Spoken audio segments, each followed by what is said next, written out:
A challenger brand is a competitor of yours, much smaller, who is typically ahead of you in the psyche and purchase drivers of a segment of your customer base. The people who buy challengers in any given industry are the ones who are more inclined to be early adopters or innovators that want the latest and greatest and are willing to make that time investment to be ahead of the curve. A challenger brand is that organization that has the future momentum. They're the ones where the demand for their offering is outpacing their revenue. So therefore, the future growth is really where the value sits in terms of the potential for what they can become.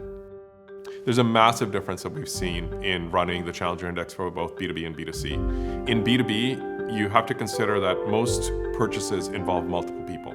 You're buying on behalf of your fellow employees, on behalf of your company. In B2C, most decisions are made for yourself, or maybe on behalf of somebody else, but you're the one who's going and paying with a credit card, or getting a car loan or something like that. And that has to be taken into account when you consider the definition of a challenger.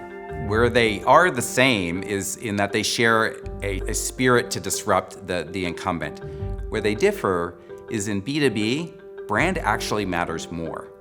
Why? Because there's so many other buyers in the mix that you have to have a strong brand to connect the dots in your sales strategy. Whereas in consumer, it's me buying one thing. A challenger brand that stood out to me in the initial index and why was Hubspot. In the CRM category, what they were doing was that they turned an outbound expression of brand into an inbound pull. And that's what turned it on its head. And it was really a philosophy that they were evangelizing that catapulted them to challenger status. In B2C, one of the challenger brands that surprised me was in the electric vehicles category with Kia. And everybody's like, oh, I recognize the name. But in the electric vehicles category specifically, it is the one that has had some of the best momentum. And it kind of goes and shows you that that brand is able to pivot faster than a lot of other car brands that are there. And it has come from being somebody who's late into the game to now being a top 3 challenger in electric vehicles.